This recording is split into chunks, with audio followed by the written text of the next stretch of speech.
This is an especially great treat for me. I'm walking over to the Scotland international himself, Steven Caldwell. We never get to have him in studio, and here he is. We're going to talk to him later in the week as well to preview Euro. How are you, my friend? I'm good, Jay. How are you doing? It's great to see you. Great to be here. Thank you. I was a little... I don't know if I was sounding alarm bells after that 4-0 loss to the Dutch earlier this week, but, you know, everyone tried to play it down, and I thought Alphonso Davies spoke really well about it. Take it on the chin, learn from it. But you love Sunday's result against France, almost from a confidence perspective, don't you? Yeah, it was a big confidence boost coming off that disappointing result against the Dutch where, you know, Canada have not had enough reference points against this type of opponent. So when you play against these guys, you do quite well for 25, 30 minutes. Right. And then you still go down to heavy defeat. You get kind of worried. You think, is it always going to be like this against world-class opponents? Yeah. They go up a level or two against the French, second in the world, and you think, oh, this could be 5 or 6. But to play the way that they did, to be as composed as they were, to sort of adjust the game plan a little bit. There was still that elements of that high press and Canada on the front foot, but they understood when to get players behind the ball, be a little bit deeper, and grow into the game, become so confident as the game went on. They really could have nicked it, but every single player played their part and had a big moment in the red of Canada. Was it more that the players are now starting to buy in? We've been hearing so much about Jesse Marsch's high-tempo style of play. Did that play into how much better they were on Sunday? I think they were more in tune, more understanding of the tactics, and it wasn't as high press as say, the Dutch game or what we've seen from Jesse Marsch's teams in the past. I think that was the key, that they had this, you know, this sort of ability to understand when they needed to kind of rest and come into a tighter shape, a little bit deeper. I saw a much deeper engagement line, as we would maybe call it. But then at times when it went to the sides, French got it to the left or the right, they would trap them on the side, they win the ball back. So there was elements of it, but I just loved the way that they played on the ball as well. They set up in different shapes as well. They kept France guessing. There was a 4 at the back, 3 at the back, so there was different ways of playing, which I think allowed them to have that element of surprise throughout the 90 minutes. And France weren't at their best, we've got to be honest, and it was a friendly, and the big guys can afford to be off a bit in friendlies and ramp it up when it really matters. But it was very important for Canada to compete with a group of players as renowned as the French team are. You got Alphonso Davies, you got Jonathan David, you got Stefan Eustáquio. We have names that are becoming household names in this country. But really, you watch this match, and 2 names stood out to me specifically.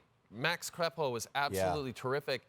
And has Ismail Kone officially arrived in your mind on the national team stage? Ismail Kone is a real generational talent. He's someone that can be at one of the top sides in Europe. I really believe that. The age that he's at, the development that we've seen from him so far, the skill set that he has, the things that he does on a football park, the way that he can glide around, the way that he can receive a ball under pressure and, you know, manipulate it, drive away from that pressure. He's a good passer. I think goals will come to his game as well.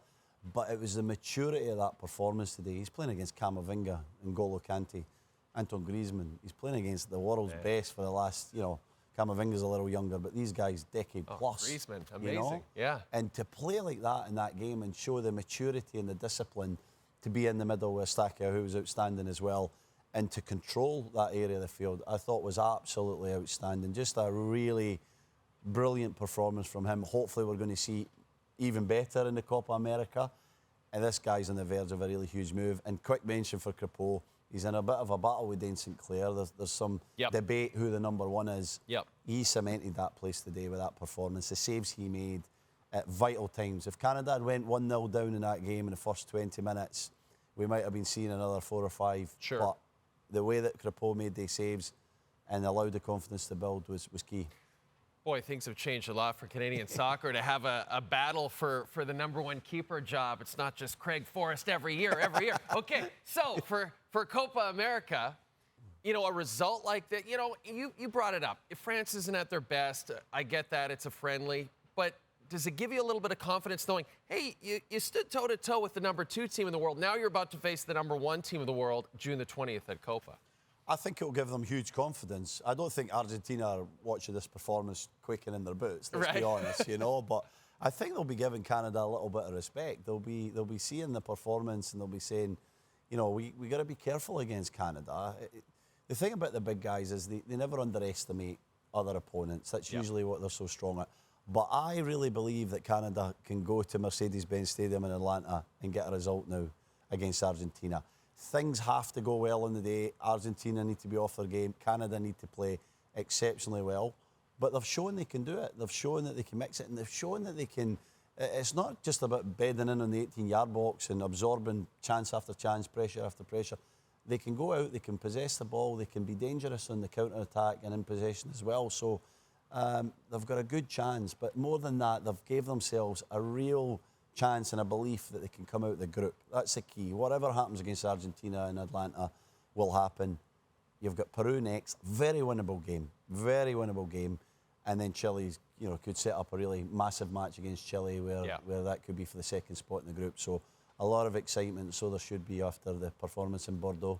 It's going to be fun to watch Copa. It's also going to be fun to watch Euro. We've got both of those tournaments on this network. And later this week, Steven's going to come back, and we're going to look ahead to Euro, which begins Friday right here on TSN.